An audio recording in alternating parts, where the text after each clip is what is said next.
तत्काल निर्मित होते हैं। प्राकृतिक कोलाहल मानसिक तनाव पैदा नहीं करता, किंतु वह तो संगीत का काम करता है। प्राकृतिक कोलाहल से क्या मतलब? सवेरे हो रहा है, चिड़ियाँ चहचहा रही हैं, हवा चल रही है, उसकी सांस सुनाई पड़ रही है। कन्याकुमारी आप कभी जाओ, विवेकानंद उसमें जाना, जो चट्टान पे जहाँ विवेकानंद की मूर्ति बनी है, उसमें नीचे गुफा में ध्यान केंद्र बना है, ओम बना हुआ है उस पर। वहाँ बैठ के 2 4 5 नमोकार मंत्र की जाप देना।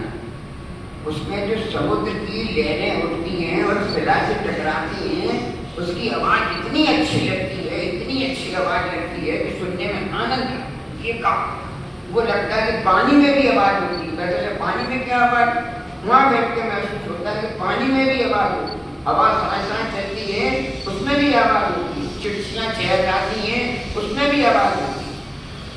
कहीं भी कहते ये प्राकृतिक कोलाहल है। इस प्राकृतिक कोलाहल का आनंद लो।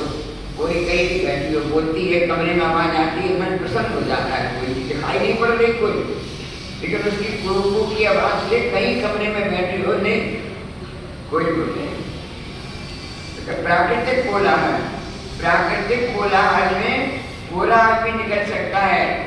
सिंह गर्जना भी एकांतवास बनाए रह सकती है, लेकिन नरसिंहों की गर्जना विकल्प पैदा करने वाली हो सकती है। नरसिंह आदमी में जो सिंह है, ये तो उस सिंह की गर्जना में बाधा नहीं करेगी, उनको प्राकृतिक है। सिंह का तो आवाज ही करना काम है, कोई का बोलने ही काम है। वो प्राकृतिक जो ध्वनि उत्पन्न हो रही है वो बाधा कारण नहीं है। लेकिन यहाँ कह रहे हैं नरसिंहों की गर्जना, जो मनुष्यों में श्रेष्ठ है, उनकी गर्जना विकल्प पैदा करने वाली हो सकती है। इसलिए योगी को हमेशा एकांत में रहना चाहिए। इतनी बातें कह दी। मुनि का कर्तव्य यही है, समय सार से लेके और यहाँ तक शास्त्र पे यही कहते हैं। अब परिस्थिति ऐसी हो गई, बात अलग है, लेकिन दिल्ली की अपेक्षा देखो तो ये भी एकांत है। दिल्ली की गड़बड़, अब 50-60 किलोमीटर आ गए, एकांत है। शाम को जो नजर कुछ दिखता है, नगर दिखता है, दोपहर में सब चले जाते हैं तो अभी शांत दिखता है। दिल्ली की अपेक्षा यहाँ भी देखा जाए तो बहुत एकांत है। अब वो लोग तो इस एकांत का आनंद ले रहे हैं। सोचिए 2-3 घंटे दोपहर में बड़े आराम से, 12 बजे गए, 2:30 बजे तक मौन। आ भी जाए 8 घंटे छोड़ दो, 2 घंटे मौन हो जाता है। रात को शाम को 12 घंटे का मौन हो जाता है। 7 बजे तक सुबह शाम करते हैं, 1-2 घंटे का उस समय मौन हो जाता है। आहार में जाते हैं, 1-1.5 घंटे का उस समय मौन हो जाता है। 17-18 घंटे का तो खूब मौन हो जाता है आजकल। आचार्य कह रहे बस यही अपनी कमाई है। अपनी कमाई, जितना मौन रहोगे उतने बचत के द्वारा होने वाला आश्रम बंद। इसलिए आप लोग जितने यहाँ हो, कम से कम जब तक यहाँ हो, घर की नहीं कह रहे, जब तक यहाँ जब साधारण में हो, 1 घंटे 2 घंटे 3 घंटे कुत्ते का मौन रखने की आदत डालो। सुबह 4 बजे उठो, मौन ले लो। रात को कमरे में 9 बजे सब चले जाते हैं, भले 11 बजे सो। मोबाइल भी चलाओ, ठीक है, मौन लेके चलाओ, मत वीडियो कॉल करो, कर लो। यहाँ आने का मतलब ही ये अपन सीखें। क्या सीख रहे हैं? भैया महाराज जो एक टाइम आहार करते हैं, अपन क्या करें? चलो जब तक धर्म सागर में रहेंगे तब तक 2 टाइम खाएंगे। या 2 टाइम से नहीं बने, 2 टाइम खाना खाएंगे, 2 टाइम लिक्विड चाय कॉफी की छूट है, बस 4 बार से ज़्यादा नहीं खाएंगे।